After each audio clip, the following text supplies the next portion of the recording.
Poland के राष्ट्रपति और प्रधानमंत्री अमेरिका के दौरे पे हैं।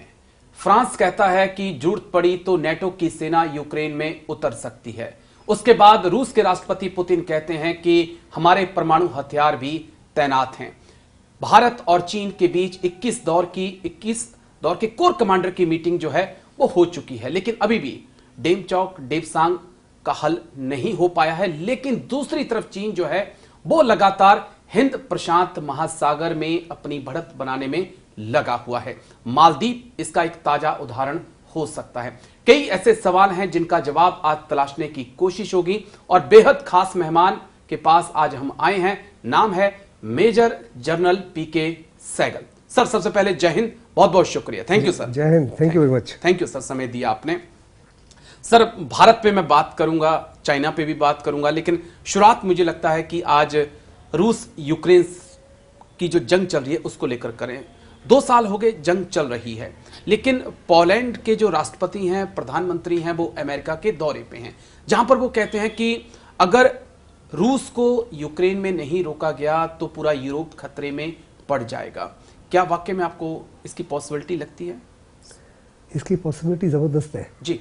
अगर वास्तव में रशिया जो है यूक्रेन में सक्सेसफुल हो जाता है तो जितने भी पहले ईस्टर्न स्टेट्स थी जी, जो which were part of Russia confederation की थी, जो सोवियत यूनियन था, उनके ऊपर जो है काफ़ी ज़्यादा खतरा बढ़ सकता है। खास करके पोलैंड के ऊपर, मोल्डाविया के ऊपर, और जो छोटे छोटे स्टेट्स हैं उनके ऊपर, लाटविया वगैरह जी, उनके ऊपर, बाल्कन स्टेट्स के ऊपर। और साफ तौर पर उनको लगता है कि रशिया के जो पुतिन जो है वो चाहते हैं कि वापस एक किस्म से ग्रेटर रशिया को कायम करें। ओके। और उनकी इस उम्मीदों को काफ़ी ज़्यादा उछाल मिलेगा अगर वास्तव में हर प्रकार से वो यूक्रेन को परास्त कर सकते हैं और यूक्रेन को गुलाम बना सकते हैं। लेकिन मुझे नहीं लगता कि यूक्रेन ये लड़ाई हारेगा, क्योंकि अगर आपको याद है कि 2 साल पहले भी मैंने कहा था जी कि रशिया ये लड़ाई जीत नहीं सकता, यूक्रेन ये लड़ाई हार नहीं सकता, क्योंकि वेस्टर्न वर्ल्ड जो है उस यकीन करेगी यूक्रेन ये लड़ाई हारेगा। और आज भी पुतिन ने एक स्टेटमेंट जारी किया है जिसमें उसने कहा कि ये यूक्रेन का युद्ध जो है ख़त्म होगा रशिया की टर्म्स पर। ओके। लेकिन साफ तौर पे पोलैंड जो यूक्रेन है वो कहते हैं कि यहाँ हमारे फ्लैग का जो रंग है वो येलो और ब्लू है, और हमारे देश के अंदर किसी भी हिस्से के अंदर कोई और दूसरा फ्लैग को नहीं आने दिया है। जी, लेकिन एक पॉइंट और भी है सर, क्योंकि जिस प्रकार से व्लादिमीर पुतिन यूक्रेन को चेता रहे हैं और जिस प्रकार से पोलैंड एक थ्रेट अब रूस से समझ रहा है, क्या अगर राष्ट्रपति पुतिन या रूस पोलैंड, लातविया जैसे देशों की तरफ जाने की कोशिश करता है तो नेटो एक्टिव नहीं हो जाएगा? क्या वो भी तो एक एंगल है? नेटो का आर्टिकल 5 कहता है कि अगर किसी भी नेटो देश के ऊपर किसी प्रकार से हमला हुआ तो सारे नेटो के जो 31 या 32 नेशंस अभी हैं वो सारे एकजुट होकर उस हमले के खिलाफ कार्रवाई करेंगे। जी। हो सकता है कि पुतिन वास्तव में ये आर्टिकल 5 को चेक करने की कोशिश करें, टेस्ट करने की कोशिश करें कि क्या वास्तव में नेटो जो है रिस्क लेगा, पोलैंड को बचाने में अपने आप के ऊपर खतरा मोल लेगा, क्या खतरा नहीं मोल लेगा। लेकिन वास्तव में मेरे को लगता है कि वो रशिया पोलैंड को इसलिए थ्रेटन कर रहा है क्योंकि आप जितने भी नेटो नेशंस हैं सबसे ज़्यादा जो सहायता इस समय यूक्रेन की कर रहा है वो पोलैंड कर रहा है। पोलैंड ही है वो जो कह रहा है कि 26 F-16 हवाई जहाज जो है वो यूक्रेन को देने लगा है। पोलैंड ही है जो हर प्रकार की सहायता कर रहा है। उसी के बॉर्डर से जो वेस्टर्न वर्ल्ड के आर्म्स जाते हैं, असला जाता है, पोलैंड के माध्यम से जा रहा है। ठीक है। तो वास्तव में रूस बार बार पोलैंड को कह रहा है कि आप ये तमाम कार्रवाइयाँ बंद करो, नहीं तो हम आपके खिलाफ कार्रवाई कर सकते हैं। साथ ही साथ अभी उसने लाटविया को, मोल्डोविया को और फिनलैंड को भी अलर्ट किया है, और उन्होंने कहा कि हम फिनलैंड के बॉर्डर के ऊपर लार्ज स्केल रशियन फोर्सेस को मूव कर रहे हैं। मैं इसको एक अलग एंगल से अगर पीके सहगल सर से समझना चाहूं, क्योंकि 15 से 17 मार्च के बीच इलेक्शन हैं राष्ट्रपति के वहां पर, तो क्या हम ये नहीं मान के चलें कि पुतिन खुद को पेश करें कि मैं अभी भी मजबूत हूं? क्या वो दिखाने की कोशिश नहीं की जा रही है तमाम कंट्री, नेबर कंट्री को धमकाकर? क्या इस लिहाज से नहीं देखो, इलेक्शन से पहले हर प्राइम मिनिस्टर या हर प्रेसिडेंट, खास करके जो ऑटोक्रेट है, उसकी कोशिश होती है कि अपने देशवासियों को दर्शाए कि उनका देश सुरक्षित है हर प्रकार से, क्योंकि वो पावर में है। ओके। और वो चाहते हैं कि 15-17 जो मार्च को इलेक्शन हैं उसमें उनको 6 साल की टर्म और मिले। इसी को निगाह में रखते हुए अगर देखो तो यूक्रेन पिछले कुछ दिनों में 15 से 20 से 25 रशियन सिटीज के ऊपर हमला कर रहा है जी, ड्रोन्स के माध्यम से। बिल्कुल सर। उनके इंफ्रास्ट्रक्चर को बर्बाद करने के, खास करके उनके ऑयल और पावर डिस्ट्रीब्यूशन सिस्टम को, ताकि वहाँ के लोगों को साफ तौर पे पता लगे कि हर खेल में 2 खिलाड़ी होते हैं और एक खिलाड़ी इतना कमज़ोर नहीं कि दूसरे को नुकसान नहीं पहुंचा सकता। जी, ये बड़े अहम बात कही आपने। लेकिन एक स्टेटमेंट और बड़ी अहम आई। फ्रांस के राष्ट्रपति मैक्रों चंद दिनों पहले कहते हैं कि अगर जरूरत पड़ती है तो नेटो अपनी सेना जो है वो यूक्रेन में भेज सकता है। उसके बाद हमने जर्मन के चांसलर को सुना, उन्होंने इनकार कर दिया। कई और कंट्रीज थे, पेंटागन ने भी कहा कि नहीं, हम इससे सहमत नहीं हैं। 2 पॉइंट समझना चाहूंगा, क्या नेटो भी प्लानिंग कर रहा है कि हम यूक्रेन में रूस को रोकने के लिए जाएं? और दूसरा पॉइंट ये समझना चाहूंगा कि क्या नेटो के अंदर भी सब कुछ ठीक नहीं है? फ्रांस एक अलग राह पे है और अमेरिका के साथ कुछ कंट्रीज अलग रास्ते पे हैं। देखो, जहाँ तक फ्रांस का ताल्लुक रहा है, right from the time of president de Gaulle, okay, France के ताल्लुकात जो है नेटो के साथ अलग तरीके के रहे हैं। एक बारी जो फ्रांस है नेटो से अलग भी हो गया था जी, उसके बाद में वापस नेटो में जुड़ गया। ओके, फ्रांस के प्रेसिडेंट ने साफ तौर पे कहा है कि अगर आवश्यकता पड़े हम ट्रूप्स को भेजेंगे। लेकिन अगर आपको याद होगा तो शुरू में नेटो ने और अमेरिका ने साफ तौर पे कहा था कि हम हर प्रकार का असला, हर प्रकार के वेपन्स, हर प्रकार के हवाई जहाज उनको देंगे। लेकिन कोई भी अमेरिका का या नेटो का जो सोल्जर है फिजिकली वहाँ नहीं जाएगा। ये केवल पोस्चरिंग है, केवल साइकोलॉजिकल वॉरफेयर, एक किस्म का रशिया की धमकी है कि 10 फॉर एंड नो फॉर। लेकिन वास्तव में मैक्रोन जो है किसी भी हालत में फ्रेंच ट्रूप्स को वहाँ नहीं भेजेंगे। और फ्रेंच ट्रूप्स ने लड़ाई में कभी भी इस माफी की पहल नहीं की। अगर देखो तो इस माफी की पहल हमेशा first world war, second world में इंग्लैंड ने की है। और इंग्लैंड नहीं इस माफी की बात कर रहा, क्योंकि वो साफ तौर पे जानते हैं कि रशिया जो है उसको डिफीट करना या उसको हराना इज एन इम्पॉसिबिलिटी। बिल्कुल sir. Is one of the largest holders of nuclear weapons. Nuclear weapon से सारे देश जो बर्बाद हो सकते हैं। ठीक है सर। एक पॉइंट और है, क्योंकि हम नेटो की ही बात करें तो इस वक्त नेटो की कोल्ड वॉर के बाद से सबसे बड़ी एक्सरसाइज चल रही है। तमाम कंट्रीज हैं, 90,000 से ज्यादा ट्रुप्स हैं। उसे हम किस लिहाज से देखें, लेकिन जब दूसरी तरफ हम देखते हैं तो अरब सागर में जो है वहां पर रूस भी है, चीन है, ईरान है, वो अपनी अलग से एक्सरसाइज कर रहे हैं। क्या ये पोस्टरिंग ऑफ पावर चल रही है? क्या हम ये देख रहे हैं कि दुनिया 2 हिस्सों में एक बार फिर से बंटना शुरू हो चुकी है? किस लिहाज से देखें सर? इसमें किसी प्रकार का कोई शक नहीं कि दुनिया जो है फिर से 2 या 3 कैंप में बंटना शुरू हुई है। एक कैंप है जिसमें रशिया है, चाइना है, नॉर्थ कोरिया है, ईरान वगैरह है, पाकिस्तान है, टर्की वगैरह हो सकता है। जो टर्की वैसे तो नेटो का ऐसा है जी, लेकिन दूसरे में पूरे वेस्टर्न वर्ल्ड है। ओके।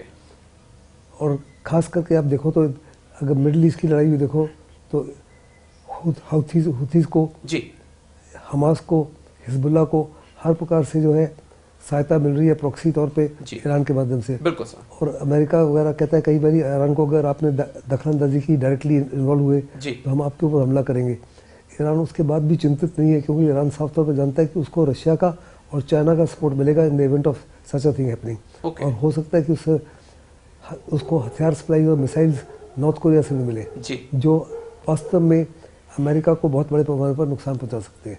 और हो सकता है कि खुफिया तौर के ऊपर कहा जा रहा है कि 5 से 6 शायद न्यूक्लियर वेपन्स हो चुके हैं। कर सके। मैं एक चीज और आपसे समझना चाहूंगा, क्योंकि रूस और चीन की हम बात कर रहे थे। रूस और चीन की जो नो लिमिट फ्रेंडशिप है उसका फ्यूचर क्या है? हाल ही में कुछ डॉक्यूमेंट्स लीक हुए थे, वही बता रहे थे कि रूस ट्रस्ट नहीं करता है। रूस इसके लिए भी तैयार है कि आने वाले वक्त में उसे चीन के साथ अगर लड़ना पड़ेगा तो वो उसके लिए भी तैयार है। क्या फ्यूचर इनका देख रहे हैं आप साहब? रशिया कभी भी चाइना का फ्रेंड नहीं हो सकता। ओके। क्योंकि अगर आप देखो तो जीपेंग ने साफ तौर पे कहा कि बाय 2049 जो रशिया का सबसे इम्पोर्टेंट वार्म वाटर पोर्ट है व्लादिवोस्टॉक, कि व्लादिवोस्टॉक एक समय चाइना का हिस्सा होता था और 2049 तक चाइना इसको हर प्रकार से लेके रहेंगे। दूसरा, उनके जो साइबेरिया एरिया है उसमें चाइना की बहुत जबरदस्त इंक्रोचमेंट्स हो चुकी है। इस समय रशिया की पॉपुलेशन टोटल अबाउट 100 मिलियन है, चाइना की पॉपुलेशन तकरीबन 1350 मिलियन है। और रशिया साफ तौर पर जानता है कि चाइना एग्रेसिव एक्सपेंशनिस्ट नेशन है। उसकी चाइना और रशिया की समय दोस्ती की वजह है वेस्टर्न वर्ल्ड।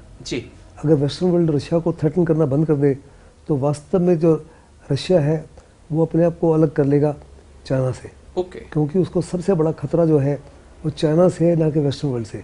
वो साफ तौर पर जानता है कि वेस्टर्न वर्ल्ड कभी उसको इन्वेड नहीं करेगा, कभी उसकी टेरिटरीज को हड़प नहीं करना चाहेगा। लेकिन चाइना जो है उसकी टेरिटरीज के ऊपर उसकी आंख है, उसकी नज़र है, उसकी टेक्नोलॉजी के ऊपर नज़र है। ठीक है, इसलिए उसको वही दे रहा है जो जिससे उसको यकीन है कि वो फ्यूचर में रशिया के अगेंस्ट यूज नहीं कर पाएगा। लेकिन भारत को लिहाज से मैं समझना चाहूंगा आपसे, क्योंकि चीन की बात हम कर रहे हैं, 21 दौर की कोर कमांडर मीटिंग हो चुकी है आफ्टर गलवान, लेकिन अभी भी डेपसांग डेमचौक का विवाद बना हुआ है। आपने वहां पर खुद बहुत लंबा सर्व किया है, क्यों इन दोनों जगहों का जो समाधान है वो नहीं हो पा रहा है सर? ये दोनों जगह तो स्ट्रेटेजिकली बड़ी इंपॉर्टेंट है, हिंदुस्तान के लिए भी, पाकिस्तान, चाइना के लिए भी जी। यही दो ऐसे इलाके हैं जिनके माध्यम से वास्तव में जो सिंकियांग में चाइना ने सड़क बनाई थी उस सड़क को हम काट सकते हैं। ओके। उसके सीपेक को नुकसान पहुंचा सकते हैं। जो उनका कॉरिडोर बना था बिटवीन काराकोरम हाईवे जी, जो चीन से पाकिस्तान में जाता है, बिल्कुल सर, उसके ऊपर नजर रख रहे हैं, उसको कट कर सकते हैं। और चीन नहीं चाहता कि हिंदुस्तान के पास ये स्ट्रैटेजिक कैपेबिलिटी हो जी। क्योंकि अगर आपको याद होगा कि कुछ साल पहले, तकरीबन 2 साल या 2.5 साल 3 साल पहले, अमित शाह ने लोकसभा में कहा था कि हम इस इलाके को लेकर रहेंगे। उसके बाद ही चाइना की गतिविधियां बढ़ी, क्योंकि चाइना नहीं चाहता किसी भी हालत में, एक तो दमचौक के माध्यम से आप उसको कट कर सकते हो, दूसरा वो जो नीचे आपका ऊपर जो दीपसांग का है, which is just south of Karakoram pass, Karakoram pass के उस तरफ जो है चाइना की बहुत बड़ा जमावड़ा हो चुका है, और ईस्ट में भी उसका बड़ा जमावड़ा हो चुका है जो दीपसांग में। बिल्कुल सर। एंड क्योंकि it is strategically very important, वो चाइना किसी भी हालत में उसको छोड़ेगा नहीं। साथ में हमने दौलत बेगोल्दी में एक बड़ा एयरफील्ड बना लिया है, इसको लॉजिस्टिक हब बनाना चाह रहे हैं जी। वहाँ सड़क भी बना ली है हमने दारबुक से वहाँ तक। ओके। वो दोनों शो विंडो में अगर चाइना दीपसांग में रहे तो वास्तव में आपका कोई भी हवाई जहाज वहाँ लैंड नहीं कर सकेगा लड़ाई के समय, क्योंकि वो आर्टिलरी से उसको डिस्ट्रॉय कर सकता है। इसलिए वो किसी भी हालत में वो एरिया को छोड़ने के लिए तैयार नहीं। ठीक है, लेकिन हाल ही में एक मूवमेंट भी देखने को मिली, कहा जा रहा है कि 10,000 से ज्यादा ट्रूप्स जो हैं उन्हें भेजा गया है, चाहे वो उत्तराखंड की सीमा हो, हिमाचल की हो, अरुणाचल प्रदेश को लेकर। हाल ही में एक बार फिर से जब प्रधानमंत्री मोदी गए उसके बाद चीन का रिएक्शन आया कि अरुणाचल जो है उनका हिस्सा है। तो क्या लग रहा है आपको कि आने वाले वक्त में विवाद और बढ़ेगा, LAC के ऊपर कम होने की चांसेस नहीं है? मुझे नहीं लगता कि जहाँ चाइना की नीयत को निगाह में रखते हुए किसी भी हालत में अगले कुछ सालों तक ये जो है बॉर्डर डिस्प्यूट जो है रिजॉल्व हो सकती है जी। या यहाँ पे LAC के ऊपर शांति हो सकती है। चाइना ने 50,000 से पहले ट्रूप्स किए हुए थे, अभी वो एडिशनल एयरफील्ड बना रहा है, एडिशनल मिसाइल्स लगा रहा है, एडिशनल हेलीड्रोम लगा रहा है, नए प्रकार के इलेक्ट्रॉनिक और साधन लगा रहा है जी। फिर हिंदुस्तान ने बड़े पैमाने पर अपने ट्रूप्स को कॉन्सेंट्रेट किया उसके खिलाफ में लद्दाख सेक्टर में और ईस्टर्न सेक्टर में जी। लेकिन जो सेंट्रल सेक्टर था वो कम्प्लीटली डिस्प्यूट में नहीं था, सिवाय बारावटी का इलाका लेकर। उसके सामने भी चाइना ने अपने फोर्सेस को बढ़ाना शुरू कर दिया है, दाखिल हो सकते हैं और चाइना को एम्बेरस कर सकते हैं। ये एक अहम पॉइंट है। लेकिन एक चीज और है कि अभी तक बात की जाती थी कि जैसा हमने कहा कि लद्दाख से लेकर अरुणाचल तक जो सीमा है उसके ऊपर तनाव हुआ करता था और आने वाले वक्त में माना जाता था कि वहां पे अगर होगा तो वॉर चीन के साथ यहां पर होगा। लेकिन एक नया कंसेप्ट निकल के आ चुका है इंडो पैसिफिक का, हिंद प्रशांत महासागर का। जिस प्रकार से हाल ही में कोको आइलैंड पे चीन की मौजूदगी का पता चलता है, बांग्लादेश के कोक्स बाजार में पता चलता है कि वहां भी चीन मौजूद हो रहा है, 2 सबमरीन वो बांग्लादेश को दे देता है। मालदीव के राष्ट्रपति तो ऐसा लगता है कि अब जाके चीन की ही गोद में बैठ गए हैं। ये कितना बड़ा थ्रेट है? क्या समुद्र के जरिए, ब्लू वाटर के जरिए भी भारत को घेरने की कोशिश हो रही है बीजिंग की तरफ से? देखो, चाइना ने बड़े स्ट्रिंग ऑफ पर्ल्स एस्टेब्लिश किए जी, जिनका मकसद था बेसिकली एक तरह से समुद्री मार्ग से भी हिंदुस्तान को उसी माफी घेरना जैसे उसने जमीनी मार्ग से घेरा है। जमीन में भी उसका पाकिस्तान में ट्रूप्स हैं, नेपाल के साथ भी उसकी दोस्ती जारी है, म्यांमार में भी उसके ट्रूप्स हैं, जहाँ तक बांग्लादेश का ताल्लुक है वहाँ भी उसने अपना एक बेस बनाने की कोशिश कर रहा है। बिल्कुल सर। फिर श्रीलंका में बेस बनाने की कोशिश कर रहा है, मालदीव में भी। बेसिकली इसका एम है, क्योंकि 80 to 85% जो चीन की एनर्जी है जी, वो मिडल ईस्ट से आती है। और हिंदुस्तान इंडियन ओशन के ऊपर अभी भी हामी है। हमारी नेवी जो चीन से बड़ी कम है, we got only 145 ships versus about 450 ships with China. लेकिन उसके बावजूद भी Hindustan navy is powerful enough to ensure country's sea control और sea domination from Strait of Malacca to Horn of Africa। और हिंदुस्तान की नेवी कहती है अगर कल युद्ध हो जाता है तो हम 1 बूंद ऑयल या 1 क्यूबिक मीटर गैस नहीं पास होने देंगे जी। और चीन की इंडस्ट्री जो है कम्प्लीटली बैठ जाएगी, उसका इकोनॉमी वैसी कर रही है जी। अपने सी लाइन्स ऑफ कम्युनिकेशन को प्रोटेक्ट करने के लिए वो इस माफी कर रहा है। लेकिन मोदी सरकार ने अभी reverse string of pulse China के खिलाफ लागू करने शुरू कर दिए। अगर आपको याद होगा तो सेंट्रल एशियन रिपब्लिक्स हैं, उनके अंदर under the guys of training them हमने 2 जगह पे अपने एयर बेसेस बना लिए और उनमें हमने कौन से हवाई जहाज लगाए, MiG-29 Su-30 which are the most powerful, so we sitting on top of China but under the guise of training। दूसरा, अगर आप को याद होगा कुछ साल पहले प्रधानमंत्री मंगोलिया गए, बिल्कुल सर। उस समय हमारे ऑपोजिशन ने कहा कि मंगोलिया जाने का क्या क्या क्या क्या इरादा था, क्या फायदा होगा। And enemies are friend. Mongolia को भी हम इस्तेमाल करना चाहते हैं। फिर वियतनाम के अंदर अपने उनको ब्रह्मोस मिसाइल देना चाह रहे हो, जिनकी रेंज 290 किलोमीटर वाली है, क्योंकि आप MICR से बचने के लिए आप उस रेंज की, लेकिन वो 290 किलोमीटर की जो मिसाइल है इज इनफ टू डिस्ट्रॉय और create huge amount of chaos in Beijing and Shanghai. फिर आप शायद उनको अग्नि 1 मिसाइल दी है, अग्नि 1 की रेंज 700 किलोमीटर है बड़े पैमाने पर। फिर उसी माफिक आपने फिलीपींस को, मलेशिया को, इंडोनेशिया को इस माफिक उनके साथ रिलेशन इम्प्रूव किए हैं, जापान के साथ किए, साउथ कोरिया के साथ किए। तो यानी दूसरे लफ्ज़ों में हमारे प्रधानमंत्री ने चाइना को साफ तौर पे कहा कि अगर आप खिलाड़ी हैं तो हम आपसे कम नहीं है, हम भी आपको उसी प्रकार से नुकसान पहुंचा सकते हैं जैसे आप हमें पहुंचाने की कोशिश कर रहे हैं। एक और चीज हम बड़ी अहम अपडेट देख रहे हैं सर कि जिस प्रकार से कई भारतीय जो जवान हैं उनका पता चलता है कि वो रूस के साथ मिलकर यूक्रेन के खिलाफ जंग लड़ रहे हैं। कई नेपाली भी पहुंचे हुए हैं। हमने हाल ही में खबरें भी सुनी कि चीन भी अपनी प्राइवेट आर्मी पर काम कर रहा है। रूस के पास अपनी एक प्राइवेट आर्मी वैगनर है। ईरान के पास हिजबुल्ला, हमास, हुती, ये मान के चलें तो ये भी ईरान की ही एक प्राइवेट आर्मी के तौर पे काम कर रहे हैं। क्या दुनिया एक नए कंसेप्ट पे काम कर रही है कि आर्मी के साथ साथ आपको एक प्राइवेट आर्मी भी रखनी होगी, जो ट्रेनिंग जिनके पास आर्मी की हो लेकिन काम वो आतंकी वाले करें? क्या ये कंसेप्ट भी आप देख रहे हैं और ये कितना चिंताजनक है? ये कॉन्सेप्ट कोई नया नहीं है, ये कॉन्सेप्ट बड़ा पुराना है। अगर आप देखो फर्स्ट वर्ल्ड वॉर में, सेकंड वर्ल्ड वॉर में मर्सनरीज जो भाड़े के ट्रूप्स होते थे, जो केवल काम करते हैं पैसा लेकर, मर्सनरीज ने बहुत बड़े पैमाने पर फर्स्ट वर्ल्ड वॉर में हिस्सा लिया, सेकंड वर्ल्ड वॉर में हिस्सा लिया। ये मॉडर्न मर्सनरीज है। और जहाँ तक हिंदुस्तानियों का रशिया के साथ लड़ाई में जाना, ये साजिश थी उन लोगों की जो वास्तव में रशिया इंडिया का इंपोर्ट एक्सपोर्ट ट्रेड को इम्प्रूव करना चाहते हैं, उनके साथ भाईबंदी बनाना चाहते हैं। इन लोगों को भकाया गया, इनको ये नहीं बताया गया कि इनको यूक्रेन में भेजेंगे, इनको बोला कि एक हेल्पर्स होंगे रशियन आर्मी के लिए, लेकिन ये नहीं कहा था कि इनको युद्ध में डाला जाएगा। इनके खिलाफ अभी इंक्वायरी हो रही है और मुझे पक्का यकीन है गवर्नमेंट इनके साथ बड़ा ज़बरदस्त एक्शन लेगी। कहा जा रहा है कि 25 से 45 लोगों को वहाँ भेजा गया और कुछ उसमें मारे भी गए, और कुछ जिनका पता लगा है उसको रशियन फोर्सेस ने उनको वापस रिपेट्रिएट कर दिया है। तो यानी दूसरे लफ्ज़ों में ये जो है, इससे ज़्यादा जो लोग चले गए हैं और नहीं जाएंगे, क्योंकि वो सारे लोग जो 8 के करीब इन्वॉल्व हैं जो इस माफी की कार्रवाई कर रहे थे, उनके खिलाफ अभी इंक्वायरी चल रही है। ठीक है सर। अब एक पॉइंट और है जो मुझे समझना है आपसे, क्योंकि हाल ही के वक्त में हमने देखा है कि पाकिस्तान और चाइना के रिलेशंस बहुत क्लोज हुए हैं। उससे हम किस लिहाज से देखें? अभी खबरें आ रही थी कि कई और आधुनिक हथियार, चाहे उसमें सबमरीन की हो, वॉरशिप की बात हो, JF-31 की बात हो, अवाक्स की बात हो, वो चीन लगातार पाकिस्तान को दे रहा है।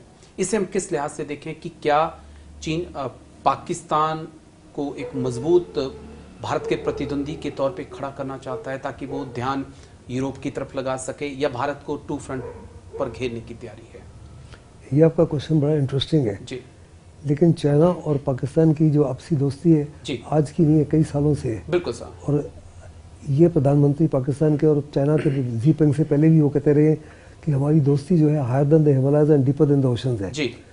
चाइना साफ तौर पे उनको गलवान के बाद में उसमें डोकलाम के बाद में उनको साफ तौर पे नजर आ रहा है कि आज का भारत जो है 62 का नहीं है जी। Intellectually, physically, emotionally Chinese troops Hindustan के सामने टिक नहीं पा रहे जी। हम वो सारे वातावरण से वाकिफ हैं। हमारे ट्रूप्स ने तकरीबन 30 to 40% एंटायर इंडियन आर्मी जो है हैव बीन थ्रू सियाचिन। वहाँ पे 16,000 18,000 फीट पे हम खेलते हैं। उसका एक भी सैनिक से लेकर चीफ ऑफ आर्मी स्टाफ किसी को एक दिन का भी तजुर्बा नहीं लड़ाई का। ऐसे में चाइना चाहता है कि पाकिस्तान के पास जो तजुर्बा है जी, नेपाल जिसके नेपाली सोल्जर्स वगैरह हैं और हिंदुस्तान अग्निवीर की वजह से वो नहीं आना चाहते, उनको कोशिश कर रहा है कि अपने फौज में दाखिल किया जाए। पाकिस्तान को अपने साथ लेना चाहता है, लेकिन पाकिस्तान साफ तौर पर जानता है कि आज हिंदुस्तान इतना ताकतवर हो गया है कि अगर पाकिस्तान ने हिंदुस्तान के खिलाफ कोई भी साजिश की या कोई भी हमला करने की कोशिश की तो पाकिस्तान कंप्लीटली नष्ट हो जाएगा। तो लेकिन ये फिर ये तो 2 फ्रंट वॉर की तरफ भी आपको लेकर जाएगा। अगर आप आज पाकिस्तान की तरफ जाते हैं या आप चीन की तरफ भी जाते हैं, जैसा आपने भी कहा कि पीओके की बात की, पीओके की बात करें, अक्साई चीन की बात करें, अगर भारत इस तरफ जाता है तो क्या भारत 2 फ्रंट वॉर की तरफ नहीं जा रहा है? और उस वक्त क्या हम तैयार हैं जब आपके स्क्वाड्रन एयरफोर्स के लगातार कम हो रहे हैं? अग्निवीर की अभी शुरुआत हुई है, अभी उन्हें लंबा वक्त लगेगा सीखने में, अभी ट्रेनिंग सेंटर से वो निकले हैं। आने वाले वक्त में हमारे पास कई अग्निवीर होंगे, उन्हें यूनिट में जाकर और तजुर्बा लेना होगा। क्या हम उसके लिए तैयार हैं सर? देखो, पाकिस्तान के साथ हमारी 4 लड़ाई हुई है, 48 में, 65 में, 71 में, 99 में। जी 65 वॉर के बाद में चाइना पाकिस्तान की आपसी फ्रेंडशिप काफ़ी ज़्यादा है। आपने देखा किसी भी लड़ाई में चाइना ने वास्तव में कोई फिजिकल सहायता नहीं की लड़ाई के अंदर। जी हो सकता है कि 71 में इंडो सोवियत फ्रेंडशिप ट्रीटी की वजह से उनकी हिम्मत ही नहीं पड़ी, क्योंकि उस समय सोवियत यूनियन ने साफ तौर पर कह दिया था any act against India will be treated as an act against Soviet Union, Soviet Union will act. उसी वजह से पाकिस्तान की जो अमेरिका की 7th फ्लीट भी कुछ नहीं कर सकी, आ गई थी लेकिन कुछ नहीं कर सकी थी। मुझे नहीं लगता कि वास्तव में चांसेस हैं, क्योंकि आप जब 2 फ्रंट की बात करते हैं, चाहे लड़ाई हो या नहीं हो पाकिस्तान के साथ में, पाकिस्तान 30 to 40% हिंदुस्तान के हवाई जहाज़ों को, हिंदुस्तान के नेवल शिप्स को और हिंदुस्तान की आर्मी को टाई अप रखेगा। Okay, you can not take chances कि आप वहाँ से सारे, तो what is available to fight a massive Chinese army जो आपसे न्यूमेरिकली आपसे बहुत आगे है, गलती नहीं करेगा। लेकिन एक पॉइंट और है, क्योंकि नवाज शरीफ की बात आपने की, तो नवाज शरीफ के भाई शहबाज शरीफ अब प्रधानमंत्री पाकिस्तान के फिर से बन चुके हैं। नवाज शरीफ ने कोशिश की थी, चाहे अटल जी के साथ हो, चाहे प्रधानमंत्री मोदी के साथ हो, प्रधानमंत्री मोदी की लाहौर यात्रा और नवाज शरीफ का दिल्ली आना शपथ ग्रहण समारोह में, क्या कश्मीर विवाद को सुलझाने के लिए एक पहल हो सकती है, या जनरल मुनीर जो हैं वो ऐसा होने नहीं देंगे? देखो, कश्मीर समस्या जो है 48 घंटे में सॉर्ट हो सकती है अगर पाकिस्तान की आर्मी और ISI को बैरक्स में भेज दिया जाए। कश्मीर समस्या को कायम रखा गया है पाकिस्तान की आर्मी और ISI, ठीक है, क्योंकि जिस दिन कश्मीर समस्या हल हो जाती है, पाकिस्तान की आर्मी और ISI की जो अहमियत है वो 0 के बराबर हो जाएगी। उसी अहमियत को कायम रखने के लिए वो कश्मीर मुद्दे को शहबाज शरीफ भी साफ तौर पर जानते हैं कि पाकिस्तान की इकोनॉमी जो है बद से बदतर होती चली जाएगी जब तक वो हिंदुस्तान के साथ कॉन्फिडरेट ना करे या हिंदुस्तान के साथ इकोनॉमिक रिलेशन इंप्रूव ना करे। नवाज शरीफ बिजनेस कम्युनिटी को बिलोंग करते हैं, शहबाज शरीफ वो साफ तौर पे जानते हैं कि उनका फ्यूचर वैसे large scale trade between India and Pakistan, लेकिन पाकिस्तान की आर्मी जो है वो नहीं करने देगी, वो नहीं करने देगी। बस मेरा एक आखिरी सवाल, बड़ा अहम सवाल भी है कि 2 अहम जंग इस वक्त चल रही हैं, रूस यूक्रेन की जंग, इजराइल हमास की जंग। अगर मैं पीके सहगल सर से समझना चाहूँ कि इंडियन आर्मी ने इन 2 जंगों से क्या कुछ सीखा है, क्योंकि बहुत कुछ बदला है इन 2 युद्धों में। सर, आपने बिल्कुल सही कहा, 3 युद्ध हैं जिससे बड़े इंपॉर्टेंट लेसन आते हैं जी। पहले आर्मेनिया, अजरबैजान का और अजरबैजान, जिसमें साफ तौर पर नजर आया कि ड्रोन जो है आज के गेम चेंजर बन गए, बहुत ही ज्यादा इंपॉर्टेंस आ गई है उनकी in the war of today. Okay, दूसरा कि net centric warfare, artificial intelligence के लिए साइबर वॉरफेयर बिकम बहुत इंपॉर्टेंट हो गए, और ड्रोन्स का इस्तेमाल जो है रशिया और यूक्रेन की वॉर में, रशिया के पास कंप्लीट एयर डोमिनेंस और एयर सिक्योरिटी थी, बिल्कुल सर, उसके बावजूद भी नुकसान नहीं पहुंचा सके। इतना बड़ा जो उनकी इसराइल के पास भी 100% कंप्लीट एयर सिक्योरिटी और एयर डोमिनेशन है जी, उसके बावजूद भी वो हमास को खत्म नहीं कर सके। पहली लड़ाई इसराइल ने 6 दिन में जीती, दूसरी 14 दिन में जीती, अभी 6ठा महीना हो रहा है, ना तो हमास को खत्म कर सके और ना हमास को गवर्नेंस से हटा सके। उनके जो मिलिट्री लक्ष्य हैं वो कभी भी पूरे नहीं हो सकते।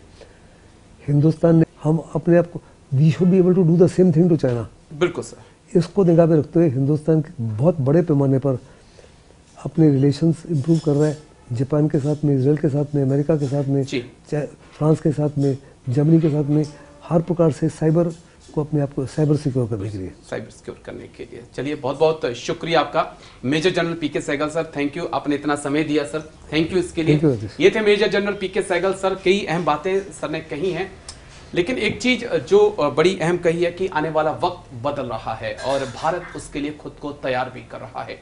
हमने थोड़ी लेट शुरुआत की है, लेकिन हम सही दिशा में बढ़ रहे हैं, खासकर बात अगर साइबर वॉर की हो या फिर ड्रोन वॉर की हो, क्योंकि पड़ोसी लगातार चुनौतियां पेश कर रहे हैं। आने वाले वक्त में ये चुनौतियां और बढ़ती जाएंगी, खासकर टू फ्रंट पर, और उसके लिए भारतीय सेना खुद को तैयार कर रही है। तो आज मेरे साथ डिफेंस टॉक में इतना ही। अगले हफ्ते फिर होगी मुलाकात। दीजिए इजाजत, नमस्कार।